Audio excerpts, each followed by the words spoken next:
You're watching Capital Connection from the Illinois State Capitol. Welcome back. This week, nursing home advocates from across the state poured into the Capitol to try to advocate for more help in keeping their doors open. All across the state, nursing homes have been forced to close due to a number of different economic factors. Joining us now is Ron Nunziato with the Healthcare Council of Illinois. Ron, thank you so much for joining us. Thank you for having us. So I wanted to have you on because this has been an ongoing topic now for several years. We've seen this, especially since the pandemic. These problems have really been exacerbated. And what are the major problems facing nursing homes right now that are causing these closures? So the work that we've been doing this week with the General Assembly has been more on the financial levels, that the facilities are still financially struggling to make ends meet, so to speak. As you said in your introduction, there's been 43 facilities closed in the state of Illinois in the last couple of years. 17 of them are now in receivership. A number have also filed for bankruptcy. So we're trying to ensure that this industry stays healthy to include and make sure we're providing access to our seniors and our most vulnerable citizens in the state. What has this done, the number of closures, how many closures have you guys seen recently? And then what has that done to the amount of spaces for the senior population in Illinois? So again, there's 43 in the state since 2019, 11 or 12 of them in the last year. And what that does is it provides frustration and trouble because these seniors have to relocate in a lot of cases to other facilities. So most especially downstate and in central Illinois, where people are in the communities that they live in and have lived in for a number of years, they now move to a nursing home and they can't stay in that facility. They need to move to a different facility that may be 30 minutes away from their loved one, 45 minutes away, an hour away. So it creates a lot of socialization issues with families of residents that are in these facilities, and it's just a disruption of life for our seniors and these vulnerable citizens that we have. So I wonder, are these, the nursing homes that are closing in particular, are these ones that have been open for a long time? Are these is it a mixture, or they tend to be newer places that are trying to get off the ground? No, traditionally there are older, more established facilities, generally smaller facilities, 100 beds or less. Looking at those facilities, when they're smaller in numbers like that, the economics are much more difficult. And we continue to see people struggling, whether it's real estate taxes. We all know with inflation and the economy and where it's at, and although it's getting better, we know that food costs have increased 20–30% for the individual family. Think about that times 100 residents, and we're buying food for 110, 120 different people, and those food costs have gone up 30%. Insurance costs have gone up 30–50%. Real estate taxes, which is one of our bills, and one of the things that we've been talking with the General Assembly about this week, and our members were all here in force this week, yesterday, and the day before. The real estate taxes have gone up anywhere from 37 to 53%. And Medicaid pays a portion of those real estate taxes, but they haven't updated that algorithm for the calculation since the year 2000. So it's causing a huge financial struggle for these facilities. So when that algorithm isn't updated, what impact is that? Just paying more outright? Is that less money on the bottom line? What impact does that have? So in the simplest of terms, it's paying real estate taxes portions from the year 2000 rather than the year 2023, which is our tax rate that we're paying now. So some 23 years ago, your real estate taxes were X, and now 23 years later, it's Y, Z, and the facilities are having to make up the difference. Those Medicaid providers are the ones that we're talking about here, and they're having to make up that money, taking revenues from the nursing home that may be going to the cost of care, maybe going to salaries and staffing salaries, which is the other huge increase that we've seen over the last couple of years.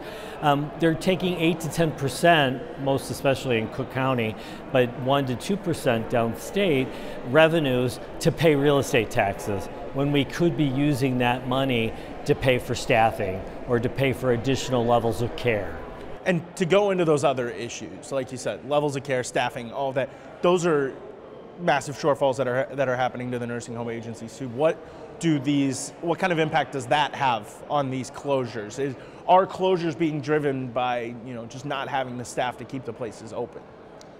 I think most of the facilities that have closed over the last couple of years have identified the financial struggle as the main reason for their closure. Now, financial struggle is kind of a broad picture, but when you look at the real estate tax issue, when you look at salaries for staffing have increased some 20 to 30% depending on what staff you're looking at, and the shortage of staffing, so having to pay incentives. We have a workforce issue in healthcare across the board, whether you're a hospital or a medical clinic or a nursing home. People are fighting for those staff members, and in order to try and win the fight, to get that staff person to join your nursing home as opposed to the hospital maybe across the street, you may have to pay more. You may have to provide an incentive, a sign-on bonus or things like that. All of those economics chip away at the financial viability of these facilities. So a few years ago, there was a push in the Capitol, and a successful push in the Capitol, to reform the rate structure for staffing, especially with these nursing homes. It's been a few years now. Is that having the intended effect when we're talking about staffing in nursing homes? Yeah, it's actually, it's completely changed the narrative of nursing homes. In 2022, the nursing reform, so there are 3 components to the nursing home Medicaid reimbursement rate. It's a nursing rate, a support rate, and a capital rate.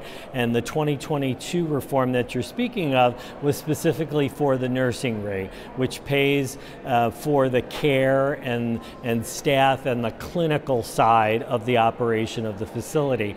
And there are a number of incentive programs that we and HFS and the General Assembly put into play in 2022, and they have worked greatly. HFS has commented on how Illinois used to be one of the lower level staffing facilities in the country. I think it was maybe 46 out of 50, and I think we're down to maybe 12. So we've made great strides at increasing the staffing, changing the narrative of this facilities and this industry. So I wonder, when we're talking about closures of places though, what goes into, is there potential to replace that? I guess, is this a stop the bleeding scenario, or is this a let's fix it so we can replenish it? I think it's, we have the HCCI, Healthcare Council of Illinois, has the largest nursing home membership in the state. Over 350 facilities belong to our members.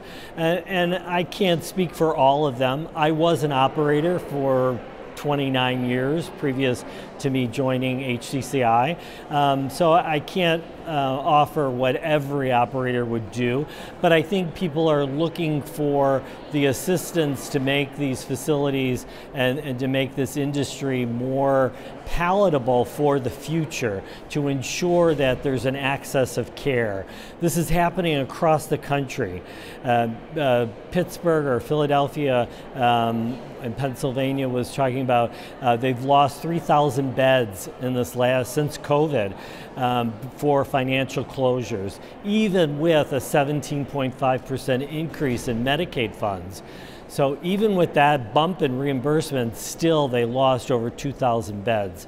And that's something that's concerning our operators. They want to run successful businesses, have caring facilities that are really focusing on the attention of care and services to the residents that we have in these buildings, and we want to make sure that they're viable for the future. The baby boomer age is coming, and everyone has said, including Illinois' own Public Healthcare Planning Board, has said we're going to need more nursing home beds in this state. And so we're trying, as an industry and as an association, we're trying to ensure the players that are in the market now stay in the market, as we are going to need new members and new facilities cropping up to meet the baby boomer generation. So I know you said you can't speak for these operators, but that whole process of new facilities like this is an interesting one, especially when you're talking about an industry like nursing homes, where there's that, you know, people are going to check a place out. They're going to look at it. They're gonna go off recommendations. There's a level of trust there to put a loved one in these homes. And if there's a lot of places that are popping up with a couple of years in runway, or, you know, not as much of a history as a lot of these places that have closed, does that present an issue for the industry on on that public trust side of it? Sure, it's a competitive market. It is now, especially in the Chicago, Cook County area. It's very competitive. You may have a community or a neighborhood with 2 or 3 different facilities. And sure, family members go and check the facilities out, meet with the staff, and see who they want to put their trust in, and go from there in their decision making. But I don't think competition is bad. We certainly wouldn't want a nursing home on every corner, economically as well as just business-wise. But I think we will need more facilities to care for this population. The thing that we talked about yesterday was one of the questions was about hospital discharges to facilities. These facilities are taking a more acute level care of patient that has more needs that become residents in a nursing home that weren't part of the equation 20 years ago when I got into the business. And I gave the example of ventilator care. 20 years ago, if you were on a ventilator and you needed that assistance in breathing long term, you stayed in the hospital. And nursing homes have adapted that type of program to their level of care, some of them, not all of them, but some of them, to provide families and residents that level of care so that they can get out of the hospital and be in a more community home-like setting. Well, thank you so much for joining us. And that will do it for us on this week's episode of Capital Connection. Thank you for joining us as well. We hope to see you again next week as we prepare for the final sprint of the spring legislative session. For Capital Connection, I'm Cole Henke.